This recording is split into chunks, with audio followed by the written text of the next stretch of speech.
Hello everyone, welcome to my YouTube channel Assamese Beauty Tips. আজি মই আপোনালোকৰ ওচৰত এটা নতুন ভিডিও লৈ আহিছো।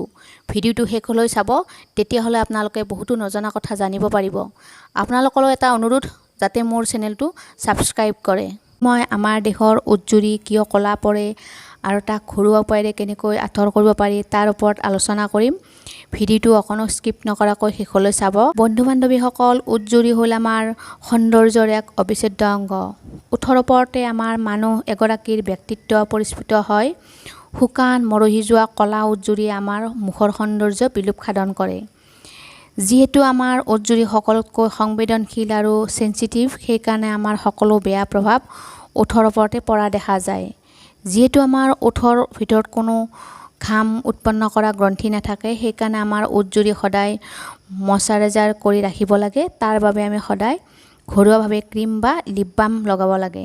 এতিয়া আহিছোঁ আমাৰ উজ্জুৰি খহটা কলা কিহৰ কাৰণে হয় তাৰ কাৰণবোৰ জানিবলৈ। 1 নম্বৰ, এনিমিয়া বা ৰক্তহীনতাৰ বাবে আমাৰ ওঠ কলা পৰে।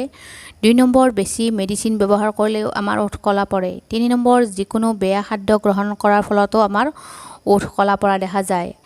4 নম্বৰ, বেছি ঠাণ্ডা বা গৰম খাদ্য ওঠত লগাই খালেও উজ্জুৰি কলা পৰে। 5 নম্বৰ, কিছুমান মানুহৰ লিভাৰৰ প্ৰব্লেম হ'লেও ওঠ কলা পৰা দেখা যায়।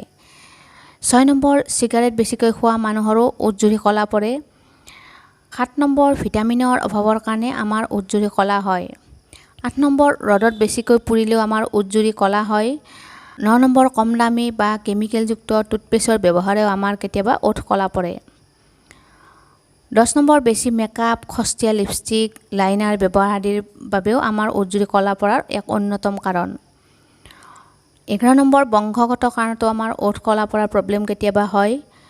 11 নম্বৰ, বেছি চাহ, কফি বা ৰাগিয়াল দ্ৰব্য সেৱনৰ ফলতো আমাৰ ওঠ কলা পৰে। বন্ধু-বান্ধৱীসকল, এতিয়া আহিছোঁ আমাৰ এই ওঠ কলা পৰা দাগবোৰ প্ৰাকৃতিকভাৱে কেনেদৰে উঠাই এযোৰ নিমজ আৰু গোলাপী ওঠৰ অধিকাৰী হ'ব পাৰোঁ।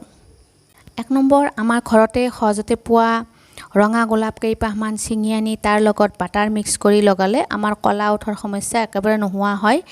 এমাহমান ৰেগুলাৰ ব্যৱহাৰ কৰিলে ভাল ফল পোৱা যায়।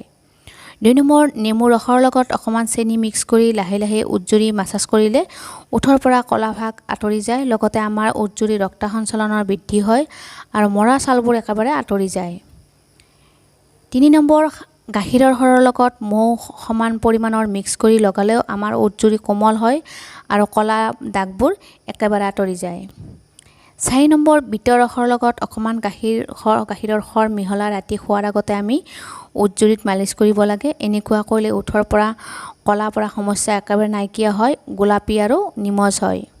5 নম্বৰ, ধনিয়া পাত আৰু পদিনা পাত একেলগে পিহি ল'ব লাগে। তাৰ লগত অকণমান নাৰিকল তেল মিক্স কৰি ওঠ দুখন ভালদৰে মালিচ কৰিব লাগে ৰাতি শোৱাৰ আগতে। এমাহমান কৰিলে ভাল ফল পোৱা যায়।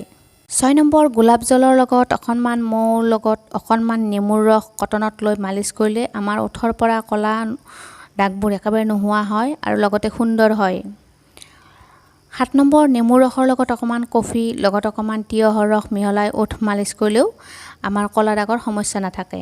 8 নম্বৰ, বাদামৰ তেলৰ লগত কফি অকণমান মিক্স কৰি মাছাজ কৰি কলা ওঠ গোলাপী কৰিব পাৰি। তাৰপিছত গাখীৰ খাওঁত লৈ মচি দিব লাগে। ৰাতি ঘৰত বনোৱা নাৰিকলৰ তেল লগাই শুই থাকিব লাগে। এনেকুৱা এমাহমান কৰিব পাৰিলে আমি ভাল ৰিজাল্ট আশা কৰিব পাৰোঁ।